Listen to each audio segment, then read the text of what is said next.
En geno mara ni intie kare nyakora mogerwa kini machiegni mar yudo weche manyien mago imore kamoro mara ma intie odiochieng' mar 24 dwe mar 2026.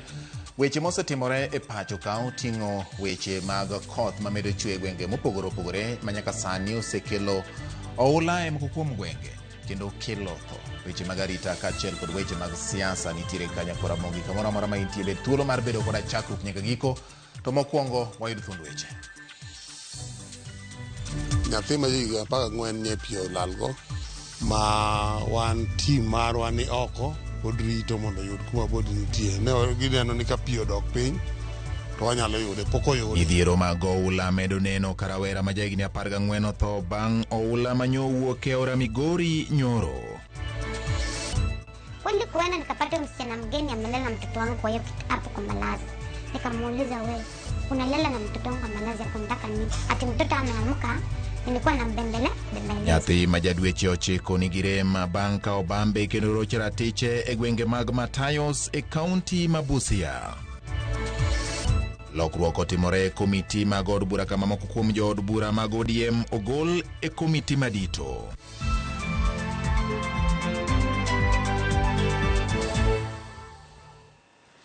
Arwakni machiegni nyakora mogi mar yudo weche manyien ademba. Par ni nyalo ndiko na namba 33600 yorna ote machuok kanyo kaluwore kod weche manyien mwakelo ka kata Facebook Ramogi TV Kenya.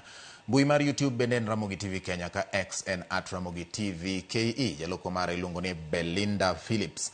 Nyinga en George Bati. Machiegni midhiero mar oula medo nenore e pacho ka. Rawera ma jahigni 19 oula oywayo bang' koth manyo kelo pong' mar aora ma Migori.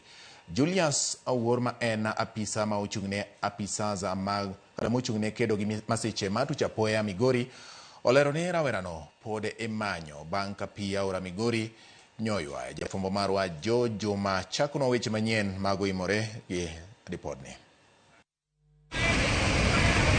Kada bed ni pi mar aora ma Migori manie opong' mothiro chenro mopogore opogore ma oting'o wuoth kod mamoko osedok piny, oweyo oganda kod lal mathoth ma oting'o lal mar ngima kaluwore kod lipot mogol kod migaono mochung' miechego mag apoya e kaunti ma Migori.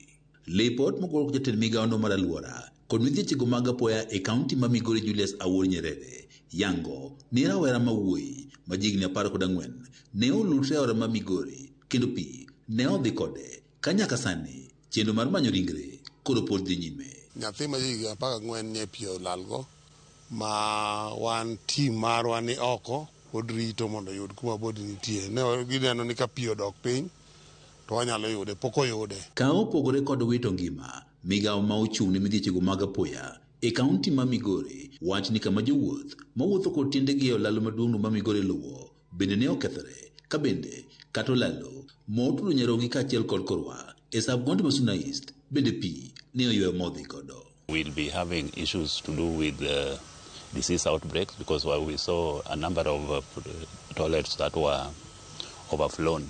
Apart from that, we also realized that there were a number of bridges that were affected. Not only this one here at River Migori, but we had this one that is going to Nyamanga. We have that one, Yaurua. So a number were affected. Pi mani opong' ni bende koro weyo ka jwala mathoth matimwala e boma Migori nyaka sani kunte kod lal mokalo bang' kuondegi mag ohala ne pi opong'o kendo mondo gine okethore. Tunaomba serikali ya county government yenye imehusika itusaidie wafanyabiashara, itusaidie ione vile tunaweza fidiwa ili tuendeleze biashara zetu. Koro mokwongo mos ne johala manye olus gigegi kochakore gi Marindi Market nyaka joma ne use bath ndara. Watemo nyiso ji ni kaka department wasebedo gi buche mang'eny mwaikore ne gini, to ne waparo nobiro timore dwe mar 4 to biro chon. Tend migao mochung' ne kedo kuom midhiechego mag apoya e kaunti ma Migori wacho ni giketo okenge makare mar kedo kuom midhiechego mag apoya e gwenge mopogore opogore e kaunti ma Migori moting'o gwego mag Nyora kaachiel kod Kabuto e sub-county ma Nyatike ma bende pi oulo osebedo ka pong'o kendo hinyo oganda e higa ka higa. The river down there in Nyatike had swelled to 590 cubic meters. I think that is above the risk areas. And as a department, together with the national government, we made an extensive tour. Yeah, affect area machala nyatike mono ya chako go to wan no chako gi Migori. Koro waneno go dhi bedo gima lich ahinya manyaka watang'ne. To waikore nikech kwaseyudo report to waneno ni ji adi madwaro kony monego kony. Sani ok inyal dhi konygi kapok ing'eyo ni to en ikonyo ng'ama chalo nade. E sama bende koro koth koro pod medo chwe, migao mochung' ne midhiero mag apoya e kaunti ma Migori koro kono oganda, to ahinya mago modak machiegni kod aoche ni nyaka koro gibed motang' ka giwacho ni thoth aoche nyaka sani koro pong' kendo dek kelo mjiche mopogore opogore ma oting'o wito ngima. George Juma, Ramogi TV, Migori. Koromogi ageno ni wach masirano ibiro non malong'o kendo bende rawerano ma jahigni 14 ibiro yude kama diponi piyo ywaye ma otere. Owere kod mago wane mana motenre kod weche mag ratiro. Nyathi moro manyako ma jadweche 9 olawgo kar thieth ma Eldoret bang' ka oroch ratiro mare e yor bembo gi achich moro e kar chung' od bura ma Matayos e kaunti ma Busia. Min nyathino wacho ni achichno ma iyango ni en miyo. Ilero ni ne olimo od miyono kaka wendo kendo ne oweye ka orito nyathino. Kanyo ema noyangi ni ne otimo e tim mar koch machal kod mano. Cynthia Onyango nigi ler mathoth ewi wachni. Ochakore ni ji budho e kar odiechieng' kinde ma jomoko ne chiemo to jomoko dhi nyime kod tijegi. E kinde ni yangore ni achich mawachore ni en nyadendi ma ochweyore magath kendo ma pod ne en wendo e wang'i oyuoro anyuola nyathini manyako ma jadweche 9 kendo rendore ni odhi e ot hoyo nyathino mane nindo. Kuom kinde ma ok ogwaro, min nyathi wacho ni owinjo nyathi ka ywak kendo openjore gima omiyo nyathi ma korka opielo di ywag malit kamano. Sasa mimi nilikuwa huko nje, nilikuwa naangalia customer huko nje. Nikasikia mtoto akipiga nduru. Nikasema ni mtoto wangu kweli, mtoto wangu ndo anatoka kulalisha tu saa hii. Hata wana hao haijaisha. Kuna msichana tunafanya naye yetu Michelle akaniambia masi mtoto wako anapiga nduru. Kweli kuenda nikapata msichana mgeni amelala na mtoto wangu kwa hiyo hapo kwa malazi. Kano penjo achijno gima omiyo ohoyo nyathi manindo, to owacho ni achijno orendore ni okonye hoyo nyathi mak mana ni kano elo nyathi to yudo ka nyathi luya otweyo to remo bende oluoke. Nikamuuliza wewe unalala na mtoto wangu kwa malazi hapo nataka nini? Ati mtoto ameamka nilikuwa bembeleza. Nikamwambia unabembeleza ya nini? Si uachane na yeye, atuacha tu nibembeleze uachana na yeye. Kumbe afunika mtoto kwa uso, mimi kufungua mtoto amesweat. Na mtoto anapiga tu nduru. Nikasema mtoto shida nini? Kitu na mama kwa nguo ana. Kutufunua mtoto damu inamwagika tu. Na mahari inapita. Bang' min nyathino ringo kod nyathi e kar thieth ma Busia kendo timne nonro mar thieth mapiyo, lakteche oyango ni nyathino oyudo hinyruok maricho kaluwore kod yiecho manoyiechego kendo chunogi mondo gichwale mapiyo e kar thieth ma Eldoret ne thieth moyiedhi. After examination,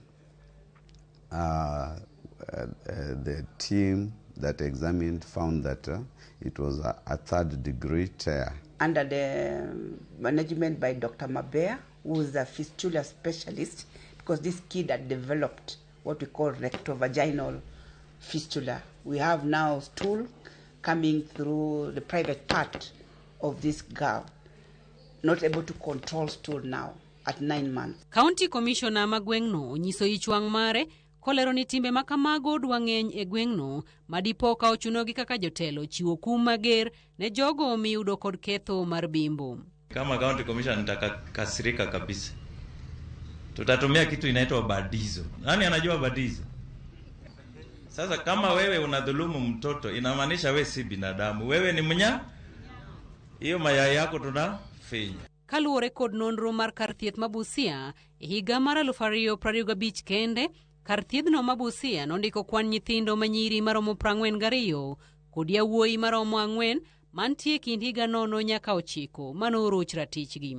E higa achiel nogo, kar thiethno nondiko kwan joma nyiri maromo 574 kod chuo 25 mantie kind higni 10 nyaka 17 manoroch ratichgi. Magi timore E kinde maluoro nitiere ni kwanni dipo ka obedo malo mokalo, kaluwore ni nitie jogo mayudo midhiero mar bembo, mak mana ni ok gigo lipot ne obila, kaluwore ni higani kende kar thiedhno ma Busia oseyudo lipode 5 mag bembo. Achich ma itudo kod timno majendeke gie sani ogeng'ne tesend obila ma Busia e kinde ma nonro dhi nyime. Cynthia Onyango, Ramogi TV. Wageno ni ratiro biro yudore ne rawerano ma Kidoro ma otimne anjao machalo kod mano ka iluwo ling'any duto gi okenge duto mag chike. Familia moro e kaunti ma Machakos nigi kuyo bang' wuodgi ma en japuonjre e sikund sekondar ma Ngilani tho bang' nyamburko tuome e sikul. Ripot ma wacho ni lori ma sombo pi e sikulno ema ne okelo tho mar nyathino e kinde mane gitemo dhire. Obila mag okwach kich nono masirano ka familia mar japuonjreno to ywak ni tend sikulno pok omiyogi ler malong'o. Nyakora Mogi omedo luwo mago kendo obiro medo kelonegi e yo mane mbai kaluwore kod kaka weche biro wuok ewi ler mar tho mar japuonjreno. Moko kuom jood bura ogol e komiti madito kendo ma ne kod mbii maduong' e od bura mamalo. Jood bura go gin mago ma tinende osenenore ka gima obalo kod chung' mar winjruok mar broad-based kendo thuolo magi ochwal ne jood bura mamoko. E lokruokego jaod bura ma Suba South Karoli Omondi ogol kaka jakom mar komiti marango yore mag keto mwandu. Women Rep ma Kisumu Ruth Odinga ogol e migawo mar ogol e komiti mar pur ka ichwale nyaka e komiti mar chenro ma pile ka pile e od bura. Jaod bura ma Kitutu Churches South Anthony Kibagendi ogol e komiti mar keto mwandu kendo thuolo mare okaw gi Boyd Were ma Kasepol. Moko kuom jood bura ma siro Rigathi Gachagua bende oyudore e tago maliet. Committee sit to a lesser one, Mr. Speaker, so that you get to know that it is the party that rewards people to sit in committees. Honorable Karoli Omondi, last week, Honorable Speaker, and I did state it here on Thursday, went on national TV to threaten this House that we want to remove him from a committee. I don't know for what position. I am not involved in ODM affairs myself, Honorable Speaker. They don't want me to chair CIOC because I'm going to oversight general elections. They want to rig the elections. That's why they don't want me in CIOC. And that is the reason. Tend od bura mar county ma Homa Bay ogolo e committees MCS moko ma itudo gi ataro gi chenro kaachiel kod chung' mag dwaro mar kweth mathoth e od burano. MCS manolony kata molony e komiti mopogore opogore ma gisebedo ka gimako oting'o MCA ma West Kasipul Vikins Bondo, Tony Otheo ma Arujo, MCA ma Kabuoch North Boaz Kiri, MCA mogwel Pauline Mogi e kind mamoko. MCS goto ywak ni igetogi kuom ne limo jagoro e migawo mar arita Dr. Raymond Omolo e dalane manitiere Kanyipir. Tend od bura mar kaunti ma Homa Bay to yango ni lokruogego gin mana machiko podho mondo timre kinde ka kinde. Ni gimomiyo ogolwa e komiti kae kawuono en nikech wigi ariyo mokalo ne wadhi limo jagoro Dr. Raymond Omolo ka gima noterowa ne en wacho weche mag maendeleo. Mane gimomiyo ogolwa kawuono, to wawacho ni kata ogolwa kata odwokwa kata gichagi golwa chieng' machielo to kata iyienwa ni mondo wawuo kendo wasociate gi ng'ata ng'ata. Omiyo wuodhwa mar limo jotelo te kochakore gi jagoro ok rum sani. Ogola komiti mar lands, ogola komiti mar powers and privilege, kendo ogola komiti mar gin komiti mathoth makawuono gola. Chien kanyo wiga ariyo mokalo nyicho gola komiti mar house business, ma en komiti maduong' kabisa miyale weche mag bunge. Ni kawuono ki associate gi ng'ama jowa gok dwa to ni goli e komiti. Gimomiyo gola komiti. Because apart from bedo ni rei en PS mar interior, en gima is in public domain. Ni en osiep William Samoei Ruto. Mana kaka an bende osiepena. Kata sama wawueni kamoro moro ma gigoyo mbaka kata gidoyo gikwayo ni Boaz kuyie to chako yier. Omiyo rei bende nokwawa ni kwadhi piny to wakwani osiepne miluongo ni William Samoei Ruto kora. Kuom mano nobedo makosa, ogola e komiti. Kawasudo Nyakwara Mogi ni komiti mar od bura mochung' ne chike jela koketo IEBC e tago maliet kuom keto nengo mamalo mar yiero ma pacho ka okalo kuom keto omenda e gik mamoko ma ok ochuno. IEBC oyango ni gundho masin achiel mar yango jogo ombulu kendo kano duoko mag yiero kata Kimskit en siling 175 e kinde ma nyiewo masin manyien ma kamano to en siling 135.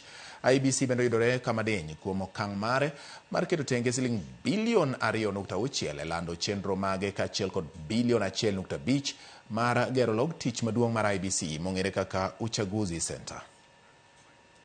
Commissioners mag duol mochung'ne yiero IEBC kawuono ochwero luya e nyim komiti mar od bura mochung'ne weche mag chike JLAC ewi nengo mamalo mar bago yiero pacho kae. Jokanyo mag JLAC ohum nono ewi okang' mar IEBC tiyo gi omenda maromo shillings 175 e gundho masinde mag yango jogo ombulu kata Kimskit e kinde ma masin makamano manyien to en shillings 135 kende. Is to configure the 14,000 that were bought. Then the configuration comes to 175,000 per kit. It appears to me it's more than the cost of a new one. There's also the licensing. We have the license. Part of it is licensing. The 14,000, we do not have licenses. Can you want to consult and give a clear answer? Maybe we need because to consult. If getting the license and upgrade costs more than a new one, then why upgrade? Now maybe I may ask the intervention of It was for great topic. Yeah, let's wait it. I was just curating, but let me stop at that we are going to consult and also. E report margi, IEBC chano gundho masinde mag Kimskit maromo 14,000 e nengo maromo bilion 2 okang' ma komiti mar JLAC okwedo kendo chungo. Why is it that to purchase a new kit, you are asking for 135,000 per kit? 33 actually. Yes. And to upgrade the 14,000, and we think upgrading just means software, it's translating to 175,000 per kit. So in the next 7 days, please provide us with an explanation as to why that is so. As well, it is also the decision of the committee that that upgrading should not happen. Is to buy land if I read it, the Commission on Development to fund the purchase of land. Can the government of Kenya not give you land to put up a stock if you have to put up a stock?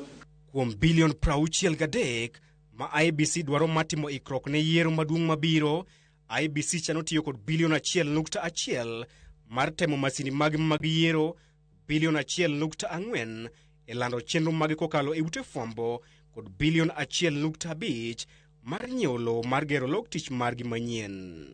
Jo od bura ng'ur ni nengo yiero ma pacho kae ni malo kipimo kod pinje mag libamba nikech pesa mathoth ma iketo e gigo ma ok ochuno kod duol mar IEBC. Because what is happening is maybe the way we are placing our items is what is making this election very expensive when it shouldn't be.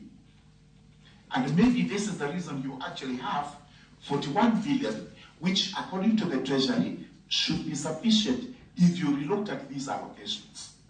You say you want to retain the already existing register of voters. If Kenyans hear about that, I think they need to allocate funds towards cleaning up of that particular register. Kalatas achiel mar yiero pacho kae en siling 35, ikindi ma kalatas mar yiero e piny Uganda kod Tanzania to ni ekind siling 12 kod 20. Magi timore kinde ma IEBC to pod dwaro mondo od bura med gi bilion 12 mar timo ikrok malong'o ne yiero mar 2027. Jo od bura kawo chung' motegno ni nengo yiero ma pacho kae ni malo ka ipimo kod pinje ma oko kalure kod IEBC magi wacho ni osebedo ka tiyo aritha kod omenda mag jopiny.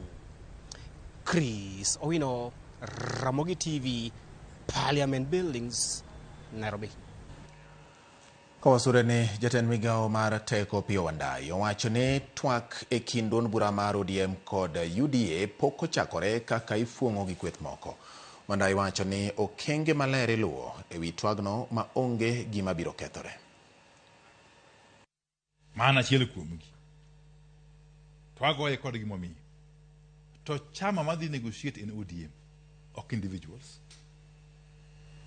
Individuals go to term as a way of expressing their opinions and views and beliefs to chama will take a position in the process of negotiations. Okay? Onge kama ODM was a white term, sewinjo. Kata one term. Sewinjo ka ODM wo kama.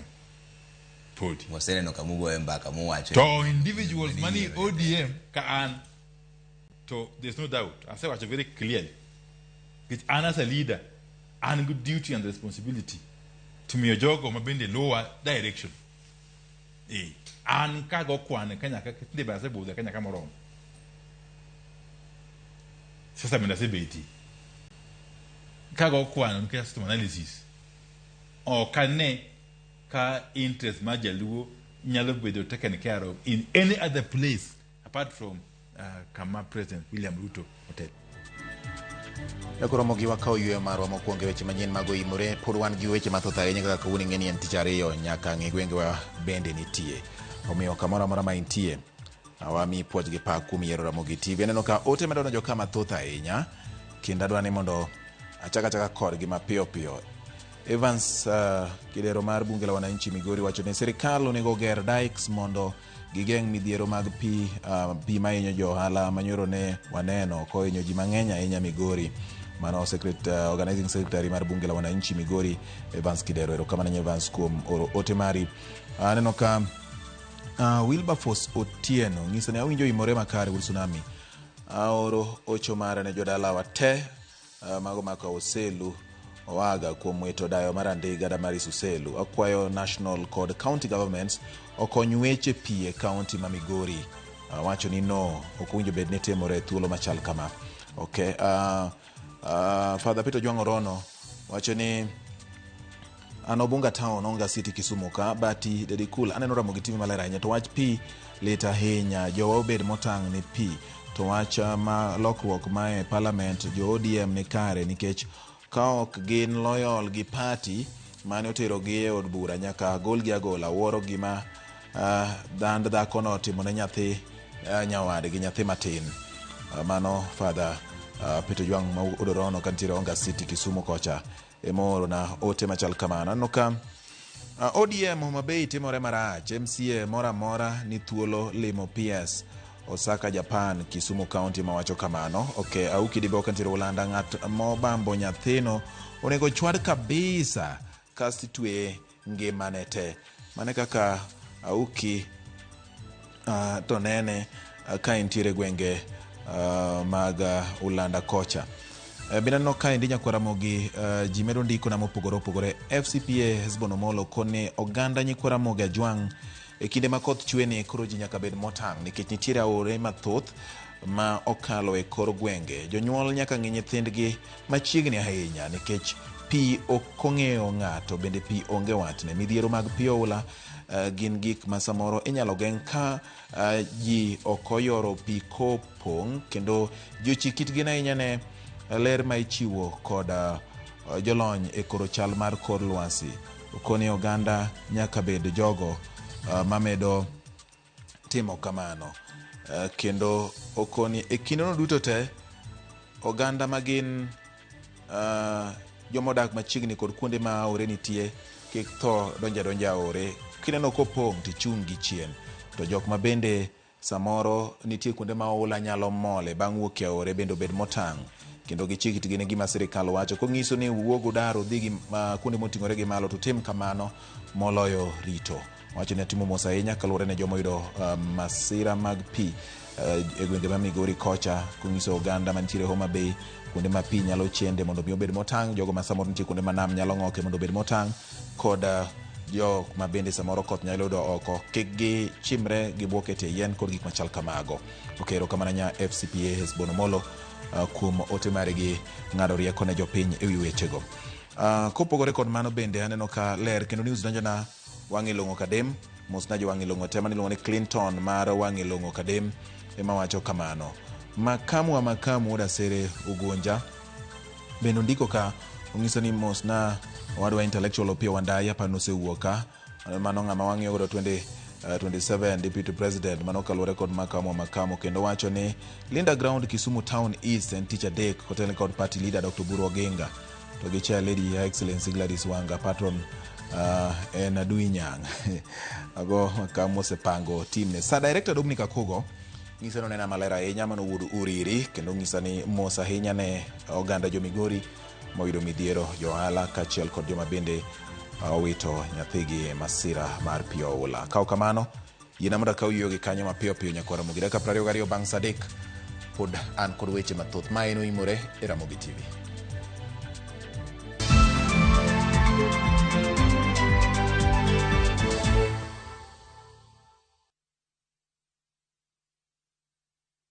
One day, while teaching an oral healthcare class, I saw a little boy who kept covering his mouth. It turns out he had lost some of his teeth and felt embarrassed. But as a hygienist, a child's smile means everything to me.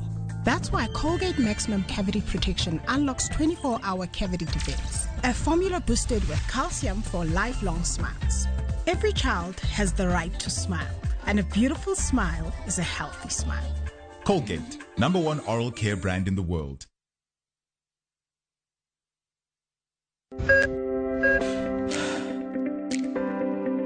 E chuny ogandawa, ngima mar del en mwandu maduong'ie moloyo. Mondo tekruok mar dend obed maber, ok gin ga gik matek. Gin gik maluongo ni lifestyle. Manyiso ga jotuo ni gigi ok gin gik minyiewo, gin na gik mitimo. We bedo gi kiawa, kendo chak bedo gi ng'eyo. Nachako chemotherapy. Side effects nen, yier wi nyaka lwar, constipation, chandi seriously. Warwaki e penj laktar, ma en tudruok gi lakteche molony. Isamidhir jahocho cha, nyaka ibed ni iseng'eyo ni mae shida ma an godo, to adwa kony. Chakre weche thieth kod chiemo mar mine mayach, nyaka e weche thieth mag tuoche masiko. Wakelo od thieth e od dak. Tuo mar rheumatic heart disease ni landore sana e gwenge ma poverty nitiere. Riwri gi Ruth Otieno, wuok tich nyaka tich abich, saa 12 odhiambo.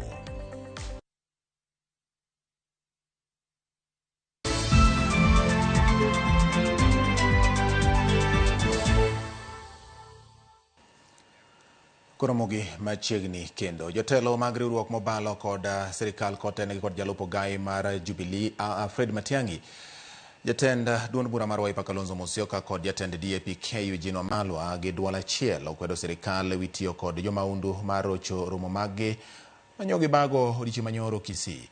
Giloso kod jofwambo e boma ma Kisii odiochieng' ma kawuono tich ariyo ka jotelogo okwedo jatend migawo mar arita Kipchumba Murkomen ewi gima giwacho ni ooro obila mondo oketh romo magi bago kod jotelo mamoko mag siasa e pacho ka. Gisingo mar medo dhiro ote margi ne jopiny mondo kwed jatend piny William Ruto kachiel kod sirikal mare. Some of the things that we are seeing here, where people want to use violence as a means of political intimidation and so on.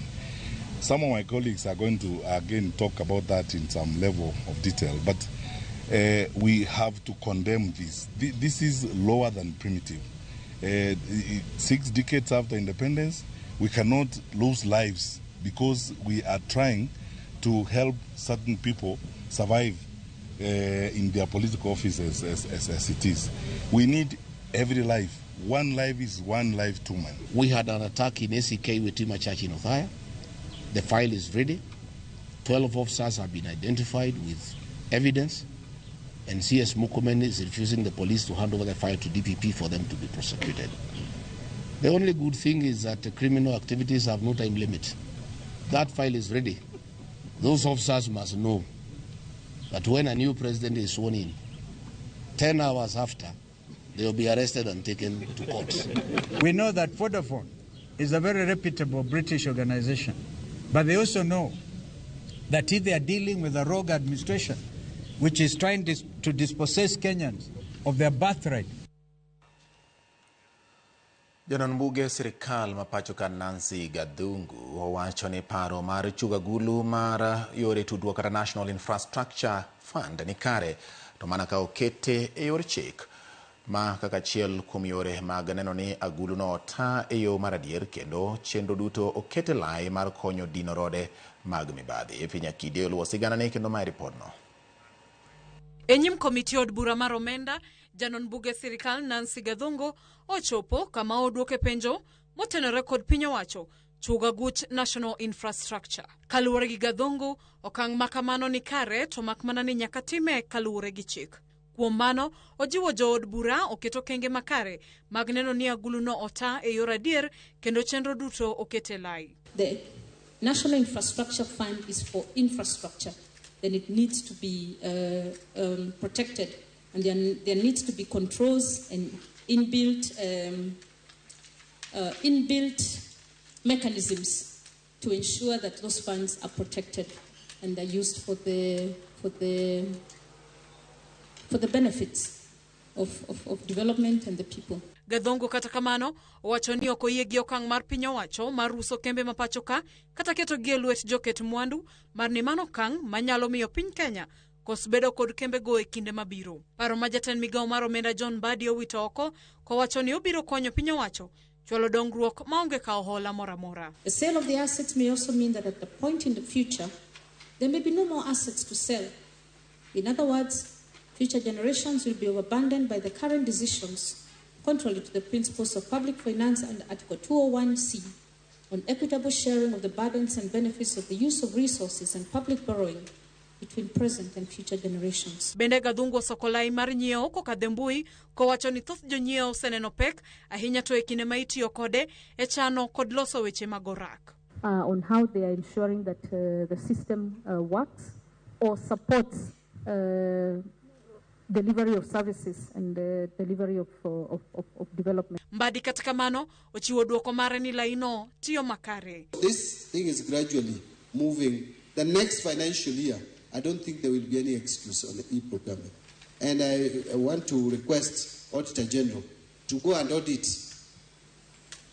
entities which are not using e-procurement and report that as a violation of the law. I hope they are not giving excuses on behalf of procuring entities. Efinye Kidi, Ramogi TV, Nairobi. Owere kun mago ni county ma Murang'a oyangore ni ema otelo e tayo chenro mage yor mbui gino ma oseketo county no e lai mambele e tayo chenro mage e yo makare kendo nyayo dongruok e sectors mopogore opogore.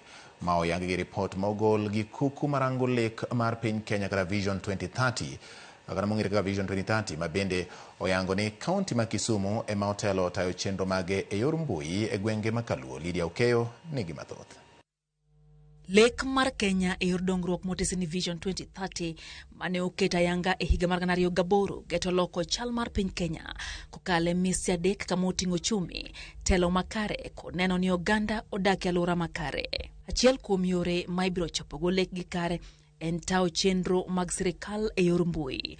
Kuku mochung' ne lek ne kawuono ogolo report manyiso okenge ma counties ma pachoka osego e tayo chenro magi e yor mbui. Through automation and digitization, services once delayed by paperwork and bureaucracy can now be accessed seamlessly from the comfort of one's home. Report no yango ni county ma Murang'a okawo namba tayo chenro mage e yor mbui gi 98.3, iluwe gi Nakuru 87.3, Kiambu 83.9, kaito Kisumu 81.2, iluwe gi county ma Meru, Nairobi kod Machakos kamago e counties motiyo maberie moloyo. When I looked at these statistics, I thought maybe there might be a problem and I needed to do a physical visit just to confirm.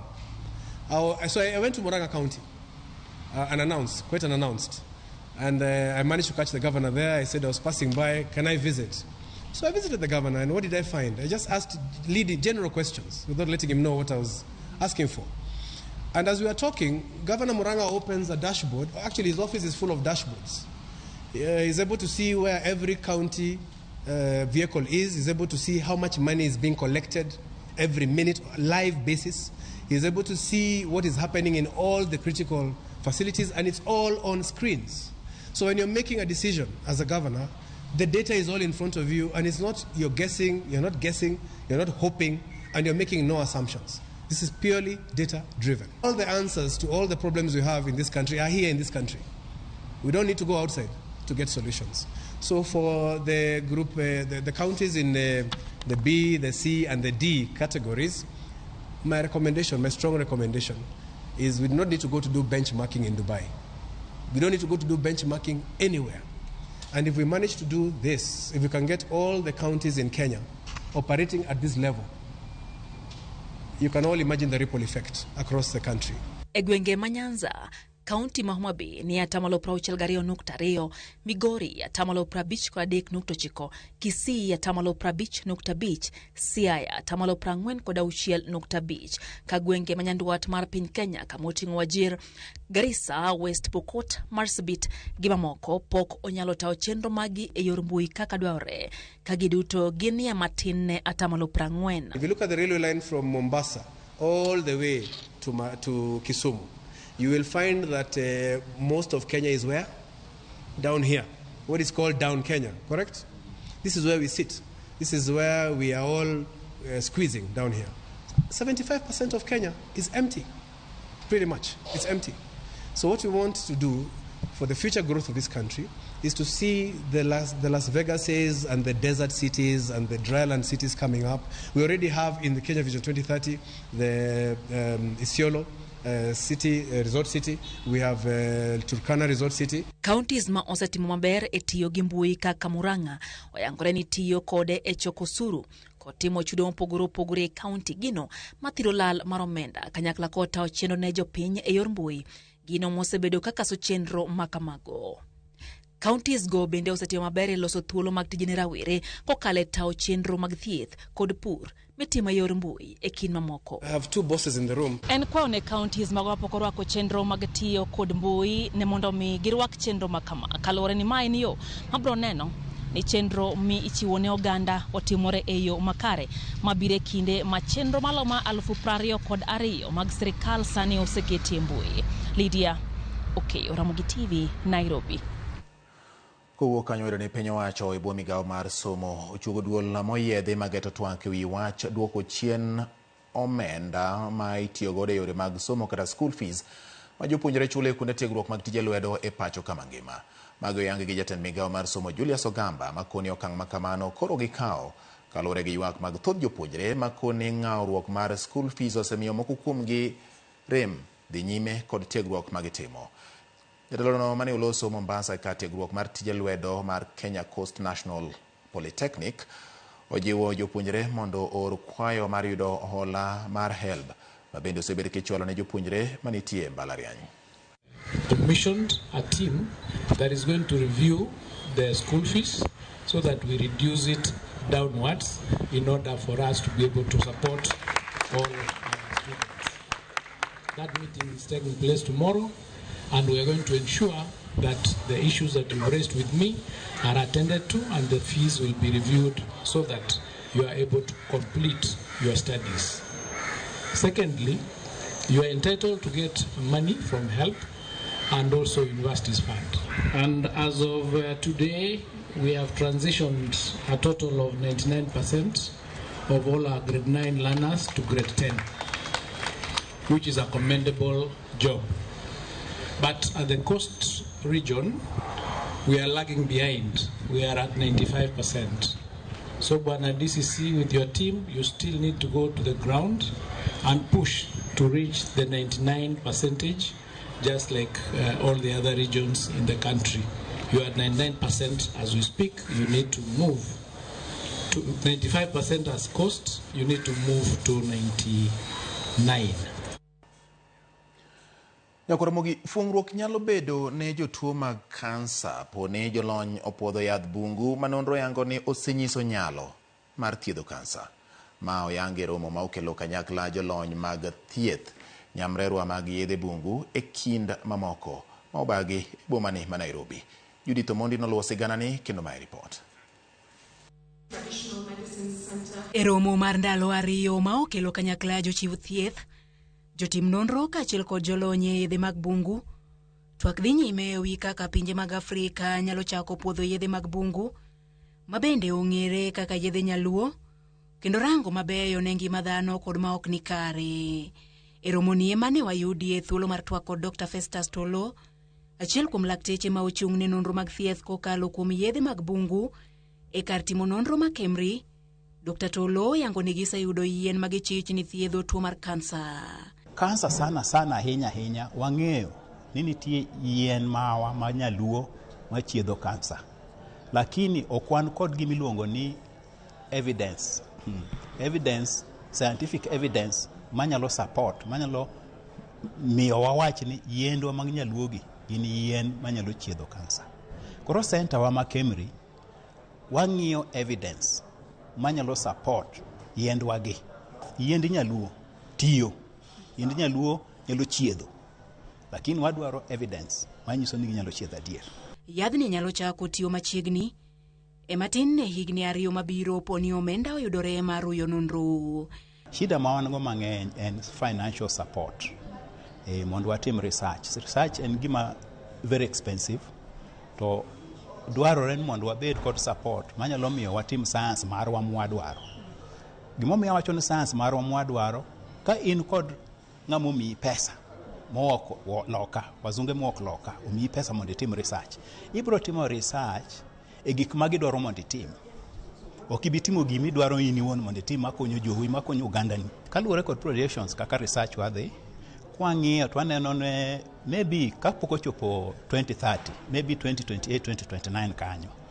Wabo bedo kod yien makoro wanyalo chako wacho ni magi to wasothibitisha ni ber. Kaluoro maneno sani en lope ma iuso, yedhe malal ma kothegi ok nyal yudi, gino manyalo nego chuth thieth gi yedhe mag bungu. Gibeto yien mane nitie kaka nyama tiyo godo chon, to yien go kawo ndalo mang'eny mondo mi gitegno. Nitie yedhe kaka sani mrembe. Mrembe en yath makawo higni mang'eny mondo tegno. Ji tong'e tieke. Wan gi ng'o, ji tong'o tieko. Wan gi otho, ji tong'o tieko. Wan gi sogo, wan go ber. Mago gin yedhe madongo. Tingeni wan gi yedhe moko matindo miluongo ni shrubs. But kibete to yudo kothe bedo matek nikech gin yedhe ma ok nyal propagate their seeds. Nyaka ne duol ma puodho thieth e piny mangima WHO yawo dhot ne pinje chako puodho yedhe mag bungu. Piny ka piny kama oriwo piny Kenya loso chike mabiro tayo tiyo mag yedhegi e yo ma ok bi kelo midhiero. Ok wanyal dhi e osiptal watera yath kamano ka onge chike ma giketonwa e yo makare. To sani wadwaro mondo chike mane gisechako losogo mondo mi okal, kendo ka chike osekalo mondo mi opuodhwa kaka yedhe mag nyaluo, mondo mi wanyal omed gi thuolo mathiedho ji e osiptal kaka dokteche mamoko ka thiedho ji. Our progress is anchored in policy development, which we are now doing it, a clear research framework, and the development of practitioners' handbook to guide a safe, ethical, and a very standardized practice. Judith Omondi, Ramogi TV. Konservatorio ni kuku mar duol marango wuodhe mag gach reru pacho ka Kenya Railways Service kod mochung'ne weche mag Law National Land Commission oromo gi tend kaunti ma Kisumu kotende kod chenro mar dwaro gero ndacha gach reru ma nyasani kata SGR kowuok Naivasha nyaka Kisumu. Kaka ripota marwa Millicent Adhiambo leronwa romo makama bende geto poro wach ewi kaka ibiro taa chenro mag chulo joma ibiro dar e lopegi ka opacho ganda kachiel kod winjo ywak mag jopiny ewi gedo mar ndach reruno. Kani oloso e sach romono, jatatije maduong' mar Kenya Railways, Philip Mainga, wacho ni chenro ni ibiro time yor ratiro kendo gibiro neno ni chudo ne jogo ma ibiro dar e lopegi otim e yo man thuolo. We expect this project to take almost 12 months, and we are saying by probably June 2027 the project will be completed, depending on many other issues. Jotelo e kaunti ma Kisumu korka korgi ne orwako chenro makamano ka gikwayo mondo binywan jomatindo e yor miyo gi tije e gedo makamano, rit lope kod mwandu jopiny kachiel kod keto kare andike duto madwarore ne jogo ma chenro ni biro mulo. And I know that the railways will have all the support that they need from the government, and that the contractor must be given the support and leeway to move and work freely and very fast.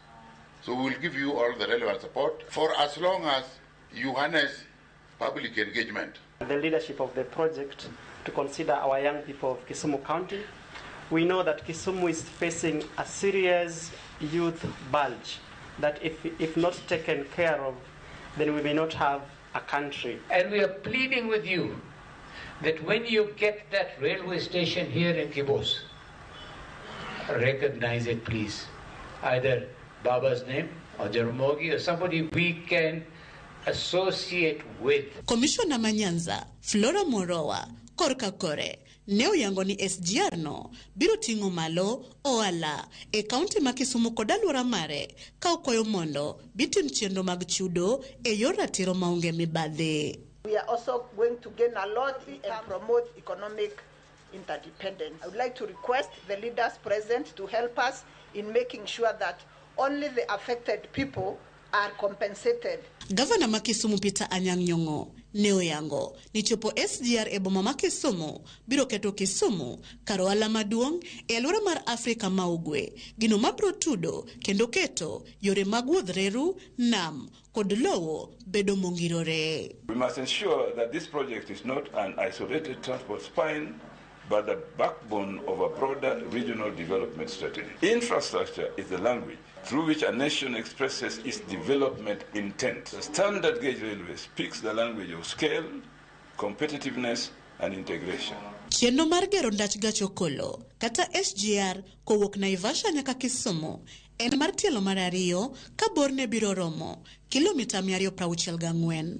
Kaluwore gi chenro ni, gedo no biro kawo olalo 79 e kind kilomita 43, aochi aboro e bwo kilomita 14.26, kod rageng' kata Calvert gi dho ngere 376 maborgi romo kilomita 7. E chak gedo mare, obiro bedo gi tesende 26, achiel mabiro bedo log tich mare mabiro riwo tesende 17, ariyo biro bedo kuonde loro osigo bang' kilomita 8.68 nyaka obiochope tesende maduong' ma Kisumu. Magi biro tok jatend migawo mochung' ne weche wuoth pachoka, Davis Chirchir, golo chik dweche 3 mokalo mondo chenro mar gero gach reru manyasani kata SGR kowuok Malaba, Naivasha nyaka Kisumu ochaki ayanga.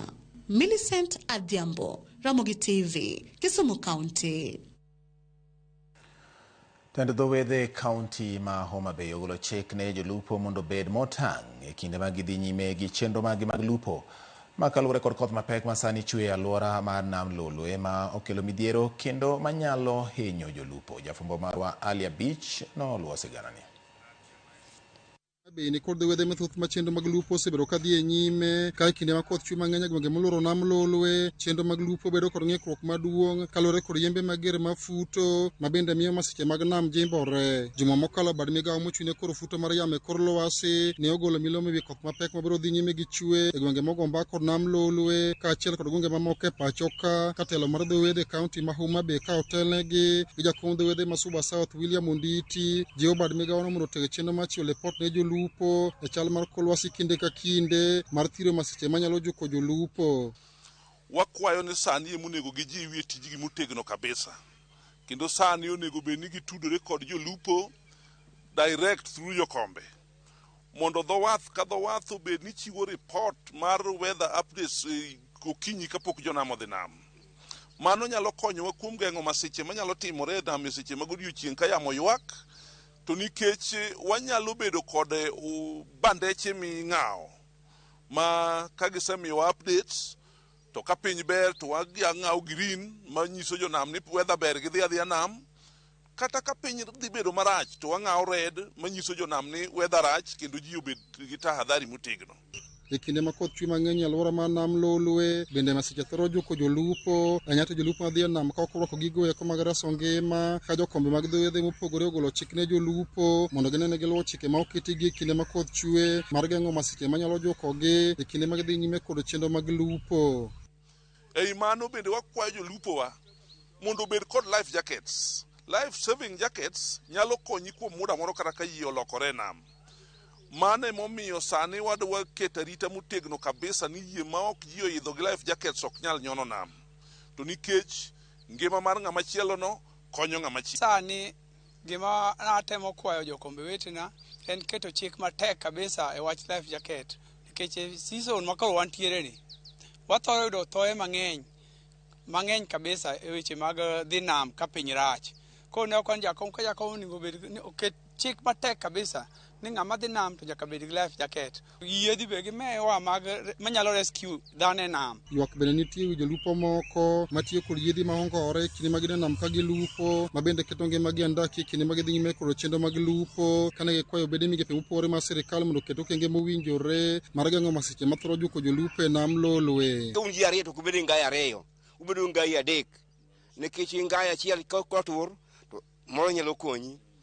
Nyaka ibed ng'at mariek ka dhi nam. Akwayo jotelo ma oritowa kaeni ni mondo gimi ritowa kendo mondo ging'i ng'ama ni gi yie ma yom ma nyalo hinyo ng'ato i nam. Mano akwayo jotelo mondo mi ong'i gino maber gi life jacket. Ngima jolupo ni hali hatari nikech yamo sani ywak e nam ni magalagala. Wakwayo jotendwa gi ni omiwa life jacket kanyalore. E kinde ma koth chwe mang'eny kor gwenge mopogore pacho kaendi, jolupo matiyo kod nam lolwe osebedo ka kalo midhiero mopogore kaluwore kod yembe mafuto makelo kata masira dier nam. Gie kinde ni jolupo matiyo kod nam lolwe kwayo mondo obed motang' ka sirikal bende jiwo mondo oket okenge makare makonyo e reso ngima jolupo e kinde mag masira. Ali Abich, Ramogi TV, Homa Bay.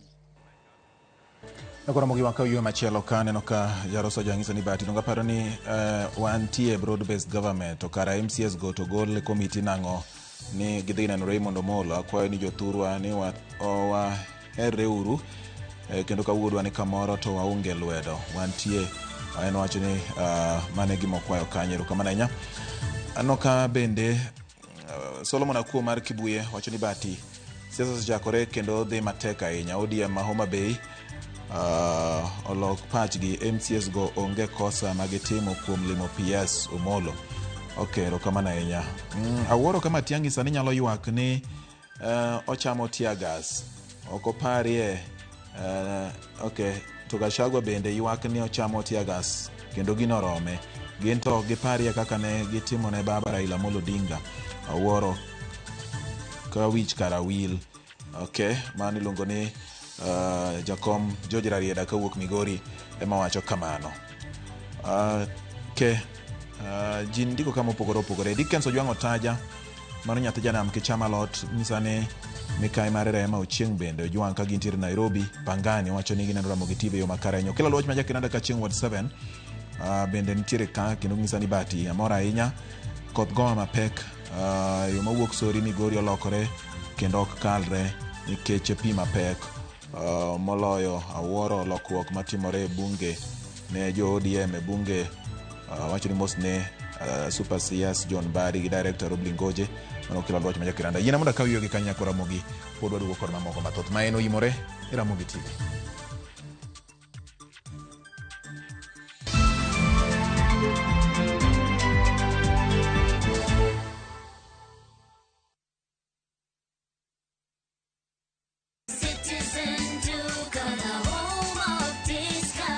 Citizen Duka inawatakia Ramadhan Mubarak.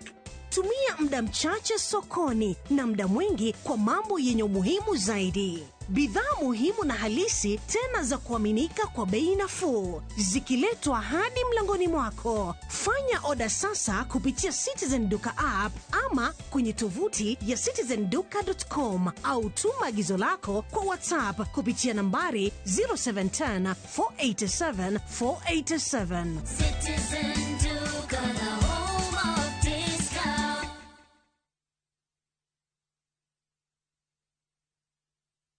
Na kuungamia Mungu Mwenyezi, nanyi ndugu zangu, kwani nimekosa mno kwa mawazo, kwa maneno, kwa vitendo na kwa kutotimiza wajibu.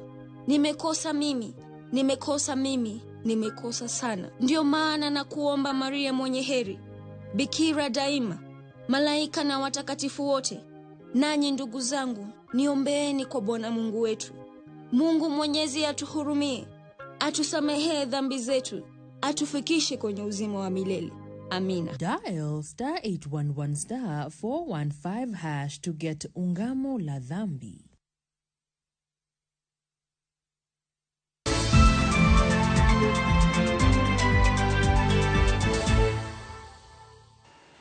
Nakoromogi manakana ngisi ni kawuono en odiochieng' mar ariyo. Chenro makende mar ng'e gwenge wa makawuono tero wa nyaka okano wach e Nyakache kaunti ma Kisumu. Jafwambo marwa Millicent Adhiambo okolo wach gi jopiny mamoko kuomgi miyo nonro ewi kama ne nying mar okano wach owuokie. To okano wach ni en gweng' machalo nade? Ma ng'e gwenge wa kawuono.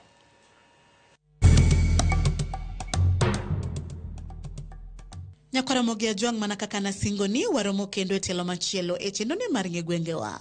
Kajumani kalapapla mar ng'e gwenge pod onyorore mana e kaunti ma Kisumu, owuok e gweng' malunga e sub kaunti ma Seme, ma odhi Opiyo e sub kaunti ma Nyakach e gweng' ma ong'ere ni okano wach.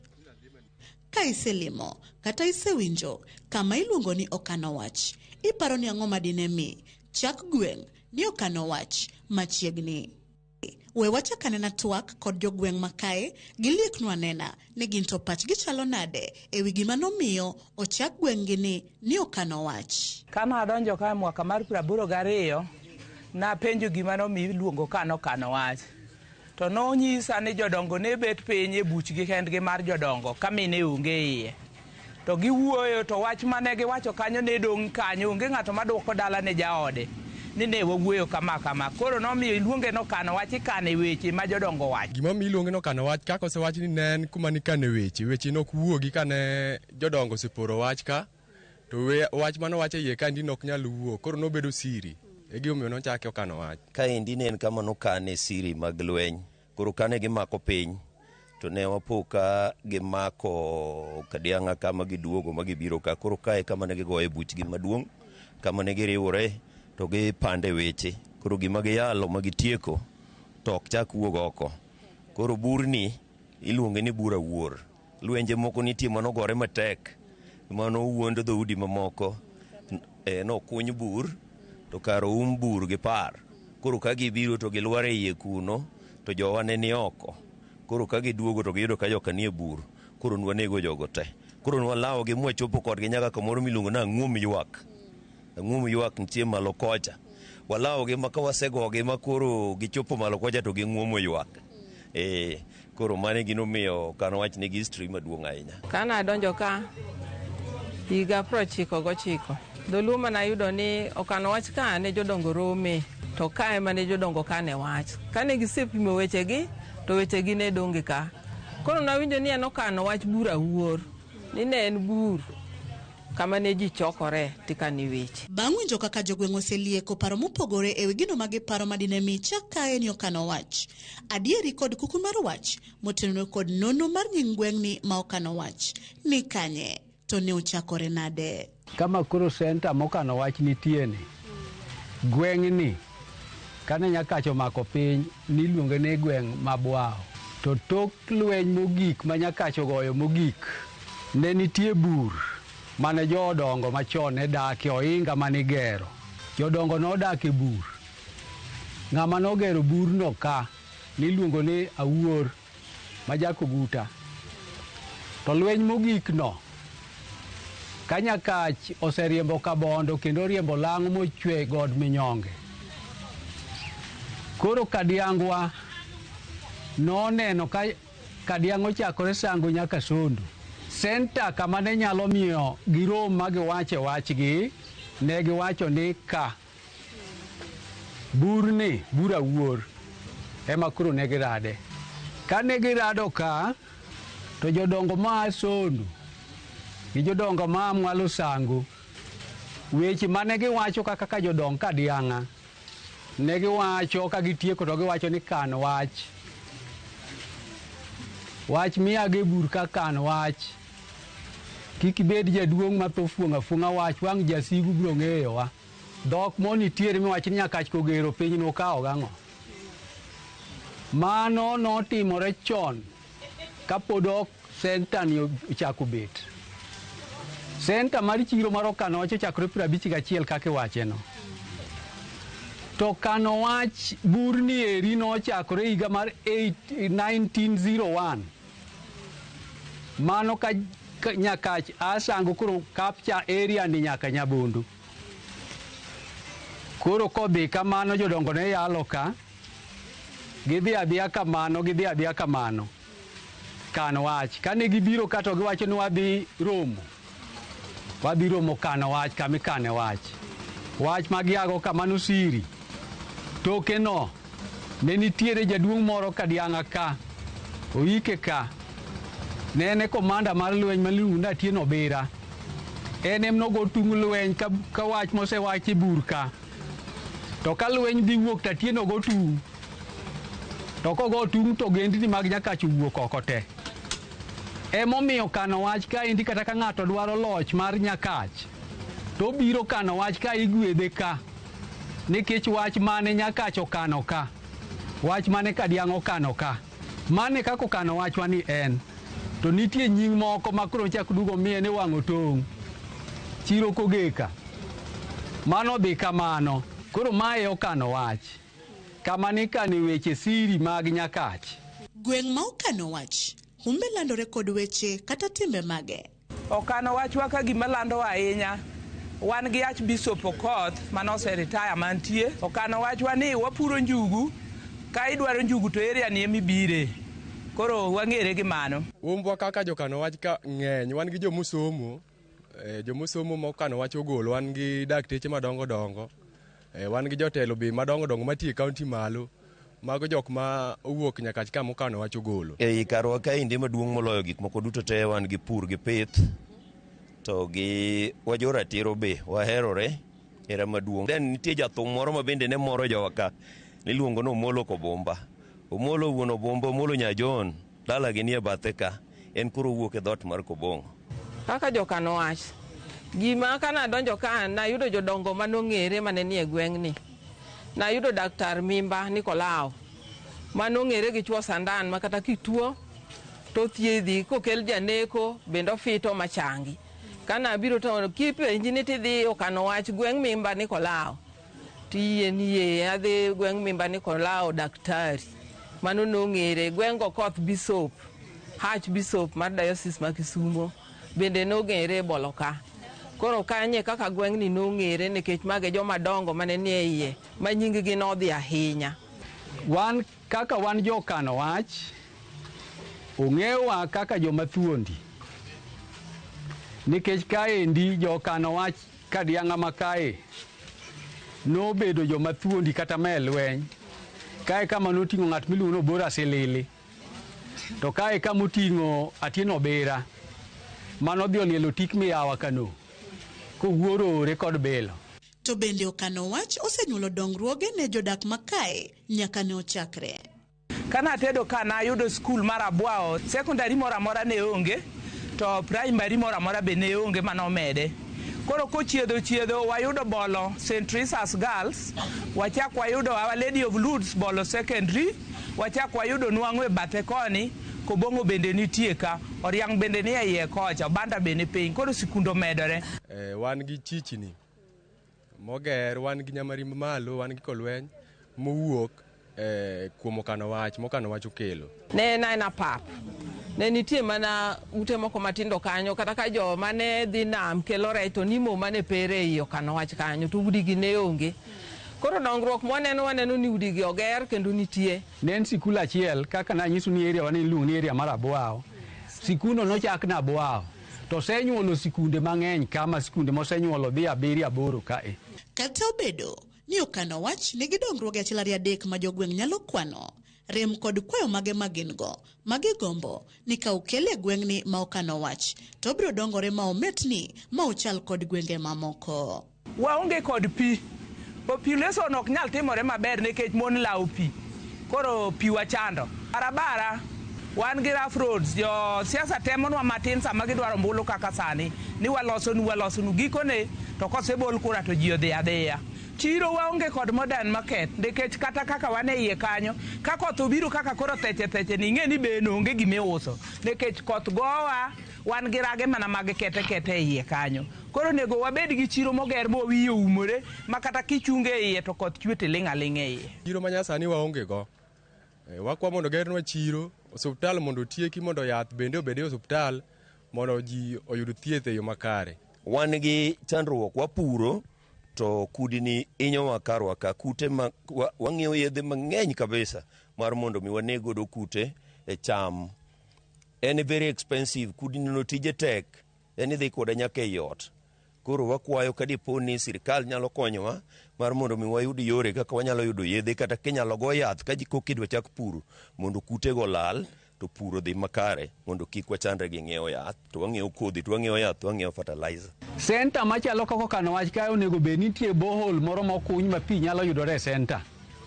Mano waonge godo ka. Wan mine be waloko kwa biro ka sa 12 isebeni dhi dala nikech taya mochungi cha ena siro manoket kanyo to onge gimotimo. Kwan pok waneno maendeleo moro amora mosekelnwa kata kaka sirikal okelo. Gimanyo waneno ka mano moro wa juma mokalo. En mana kipande mane Raymond Omolo organize okelo ne kijende. Mane mu waneno. Nyaka ne chakre pok waneno. Wan gi mon liete. Chuo liete be nitie. To waneno pinje ka sirikal tero gik moko. To wan gweng'wa ka ok wane. Koro wakwa ni wambe sirikal oparwa. Nyakwara Mogi Ajuang mana kamano gikanyo mwachopo godo e giko matielo makawuono e chenoni mar ng'e gwengewa. Amora ahinya nikech sani kalimbi oteri e gweng' ma okano wach e Nyakach to ing'eyo gimomiyo kano wach ne obedo kano wach. Omiyo med kete mane wang' jowi mar Ramogi nikech kae ema juma manyien bende aduogo ni kendo kod nono mar gweng' machielo. Onyalo bedo gweng'i kata oyo to penjo maduong' in be gweng' ma iaye gin josiri. Kao kamano Nyakwara Mogi toriti masani hero kamano kuom bedo kodwa. Nyinga Millicent Adhiambo kata kihero inyaluonga ni Nyaboma.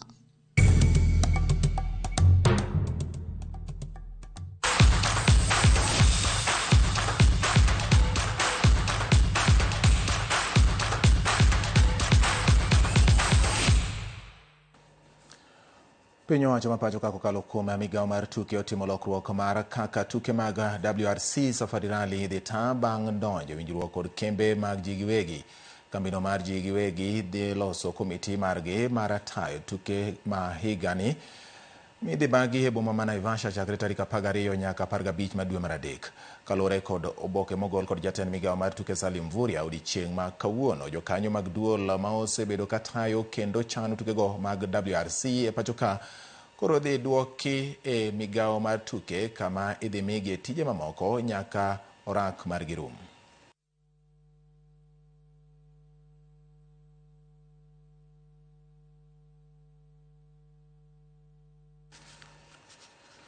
Tuke adhula mag ligi maduong' mapacho ka KPL kiny duogo e kinde ma klab mar Nairobi United biro rakore kod klab mar Bandari.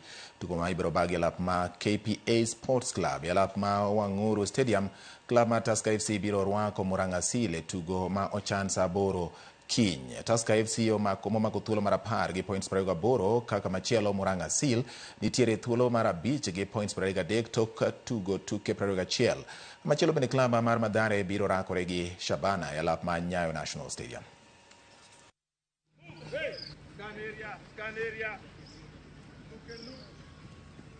We are on a good way, and if we look at the second half on Saturday, on our last game, the opponent didn't exist. It's only because we have been not accurate in our opportunities that we didn't win the game, but we totally erased the opponent, so it's a really a good point and we can be confident. Hakuna kitu imepotea sana, so sisi ni kufocus tu, tuangalie tumalize vizuri. Murang'a wamekuwa poa, hata ukiangalia wako na top striker anatoka huko, so na Tusker pia ni timu kubwa, so hatuwezi enda pale ati tuna underrate ama tuende pale kama sisi ni tuko chini, hapana. So tunachukulia hiyo game serious. Game zote zenye sisi tunacheza nayo lazima game yote ni finali. Timu maduong' mar adhula mar joma mine pacho ka Harambee Starlets dhi nyime kod ikruok ne tuke mag AFCON kama gidhi tuge tuke ariyo mag osiep kaachiel kod goyo tach e piny mar France. Jatend riwruok mar FKF Hussein Mohamed owacho ni Starlets dhi pimore teko kod Benin kod Ivory Coast kapok gichomo milambo mar piny France kama gibiro chwoye kambi. Starlets osebedo katimo rako kuom jumbe 3 ka japuonjgi timo welo mar jotugo madhi loso tima mokwongo mabiro tugo tuke mag Afrika. Tuke pimruok ariyogo Starlets dhi tugo kod Benin tarik 4 dwe mar adek to kod Ivory Coast tarik 6 dwe mar adek ka tukego duto idhi tuge lap ma Alassane Ouattara e boma ma Abidjan e piny mar Ivory Coast.